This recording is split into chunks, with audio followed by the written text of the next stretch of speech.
Hello student, मैं मनीष शर्मा, आपका chemistry educator, एक नए टॉपिक के साथ आ गया हूं जो है ऑर्बिटल स्ट्रक्चर ऑफ मीथेन।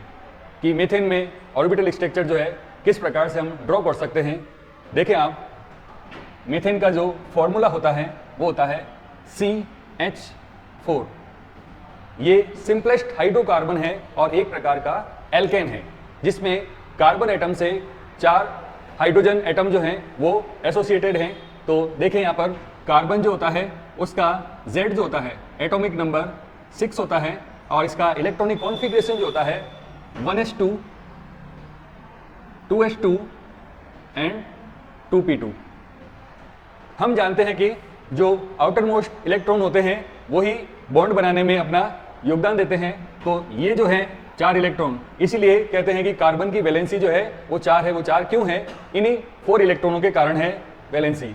तो ये अपने पास आ गया कार्बन की ग्राउंड स्टेट जो होती है, उसमें देखें आप, ये 2s और ये 2p ऑर्बिटल्स।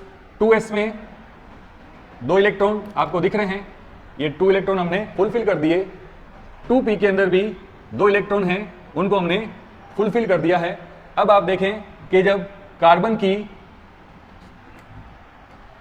की एनर्जाइटेड स्टेज होती है उसमें एक इलेक्ट्रॉन जो है वो जम करके यहाँ पर एम्प्टी जो होता है p ऑर्बिटल उसके अंदर चला जाता है। इस प्रकार से हम देखते हैं कि एक इलेक्ट्रॉन तो रह गया 2s में और एक इलेक्ट्रॉन जो है वो जम करके आ गया है 2p में।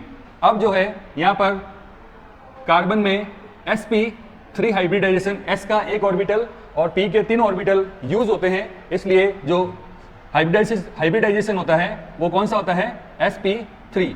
तो देखें आप, ये 4 ऑर्बिटल जिनमें अब इनकी एनर्जी लेवल जो है बिल्कुल सेम है। ये एनर्जी लेवल यहाँ से हट चुका है, तो इलेक्ट्रॉन जितने हैं वो पहले उसी के अनुसार हम सारे इलेक्ट्रॉन भरेंगे। और CH4 का जो फॉर्मेशन है उसमें क्या करते हैं,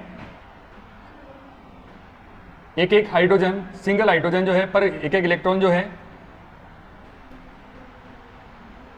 इलेक्ट्रॉन के साथ बॉन्डिंग करके 4 हाइड्रोजन जो है कार्बन के साथ अटैच हो जाते हैं। तो इस प्रकार से CH4 का फॉर्मेशन हो जाता है। अब हम देखेंगे इसका ऑर्बिटल स्ट्रक्चर, जिसमें S का एक ऑर्बिटल और P के 3 ऑर्बिटल इस प्रकार से हाइब्रिडाइजेशन द्वारा 4 नंबर ऑफ sp3 ऑर्बिटल्स का फॉर्मेशन करते हैं। और ये 4 sp3 हाइब्रिडाइज ऑर्बिटल इस प्रकार से स्पेस के अंदर सेटल होते हैं कि इनमें इलेक्ट्रॉन जो होते हैं उनके अंदर रिपल्सन मिनिमम होना चाहिए। तो यहाँ पे देखें,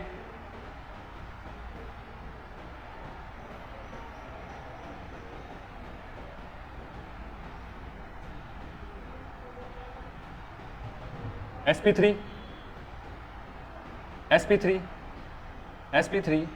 एंड sp3। नेक्स्ट स्टेप में हम ले रहे हैं जो अभी हमने 4 sp3 ऑर्बिटल्स जो ड्रॉ किए थे, उनमें 4 हाइड्रोजन एटम जो है जब जुड़ेंगे तो हाइड्रोजन एटम का जो इलेक्ट्रॉन होता है वो s ऑर्बिटल में होने के कारण उसमें राउंड शेप में हम s ऑर्बिटल को ड्रॉ करते हैं। यहाँ पर hydrogen hydrogen hydrogen and hydrogen. Electron जो है ये 4 नंबर ऑफ इलेक्ट्रॉन कार्बन के और 4 नंबर ऑफ इलेक्ट्रॉन हाइड्रोजन के। और यहाँ पर जो ओवरलैपिंग होती है वो sp3 और हाइड्रोजन के s ऑर्बिटल में होने के कारण इसमें ओवरलैपिंग बोलेंगे। sp3 s टाइप का है, sp3 s टाइप का ओवरलैपिंग है। हाइब्रिडाइजेशन जो है वो इसमें sp3 है। बॉन्ड एंगल जो होता है, बॉन्ड एंगल रेगुलर होता है sp3 के लिए 109.5 डिग्री। एंड इसका जो शेप है वो टेट्राहेड्रल होता है, टेट्राहेड्रल।